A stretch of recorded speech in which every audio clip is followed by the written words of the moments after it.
ತಂದೆಯ ದೇವ, ಎಂದು ಈ ನಮ್ಮ ಮೊಮ್ಮಗನ ಮೇಲೆ ದಯ ಬಂದಿದೆ. ಧನ್ಯನಾದೆ, ಧನ್ಯನಾದೆ ಬ್ರಹ್ಮದೇವ.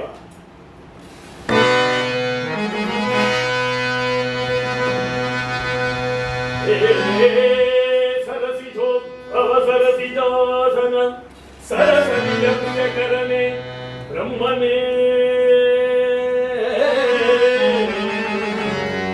ಸ್ಮರಣ ಮಾತ್ರವನ್ನು ಸಲಗುವ ಹಂಸವಾಹನನೇ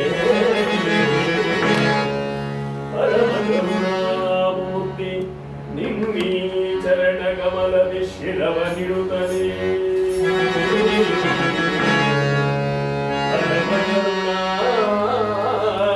ಮೂರ್ತಿ ನಿಮ್ಮೀ ಚರಣ ಕಮಲದಿ ಶಿರವನಿರುತ್ತಲೇ ವರವನಂದರು ಬೇಡುವೆನು ವರವನಂದರು ಬೇಡುವೆನು ಕೃಪೆ ಮಾಡಿ ಹರಸೆನ್ನ ಕೃಪೆ ಮಾಡಿ ಹರಸೆನ್ನ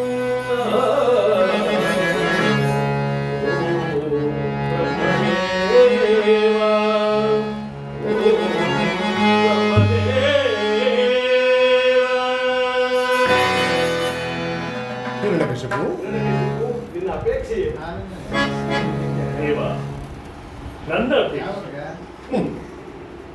ಹಗಲಲ್ಲೇ ಆಗಲಿ ರಾತ್ರಿಯಲ್ಲಾಗಲಿ ಭೂಮಿಯಲ್ಲಾಗಲಿ ಆಕಾಶದಲ್ಲಾಗಲಿ ಮನೆಯ ಒಳಗಾಗಲಿ ಹೊರಗಾಗಲಿ ಪಶು ಪಕ್ಷಿ ಮೃಗಾದಿಗಳಿಂದ ಆಗಲಿ ಕ್ರಿಮಿ ಕೀಟ ಸರ್ಪಗಳಿಂದ ಆಗಲಿ ಅಸ್ತ್ರಗಳಿಂದ ಆಗಲಿ ಶಸ್ತ್ರಗಳಿಂದ ಆಗಲಿ ಸುರ ನರ ಯಕ್ಷ ರಾಕ್ಷಸರ ಕಿನ್ನರ ಕಿಂಪುರುಷರಾದಿಯಾಗಿ ನೀ ಸೃಷ್ಟಿಸಿರತಕ್ಕ ಯಾವುದೇ ಜೀವಿಯಿಂದ ಆಗಲಿ ನನಗೆ ಮರಣವೇ ಬಹಳದಂತೆ ನನ್ನನ್ನು ಅನುಗ್ರಹಿಸುತ್ತೇವ.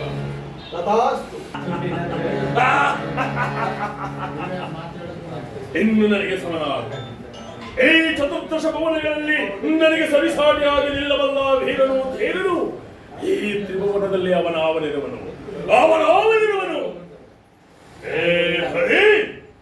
ಅಂದು ಹಂದಿಯಾಗಿದ್ದು ನನ್ನ ಹೆತ್ತ ತಾಯಿಯ ಹೊಡೆಗೆ ಕಿತ್ತನ್ನಿಟ್ಟ ಪಾದಕ್ಕೆ ಎಂದು ನೀನು ನನ್ನಿಂದ ತಪ್ಪಿಸಿಕೊಳ್ಳಲಾರೆ.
ಮತ್ತೊಮ್ಮೆ ಹೇಳು ಮತ್ತೊಮ್ಮೆ.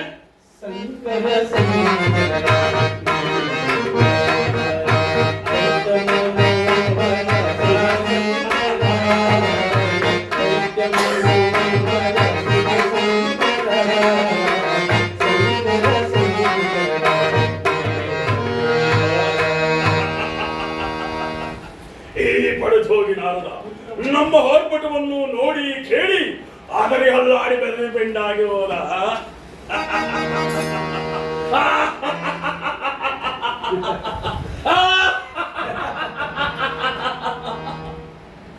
ಏನಾದರೆ ಇನ್ನು ಮುಂದೆ ನೀನು ನನ್ನ ಗುಣಗಾನ ಮಾಡಬೇಕು.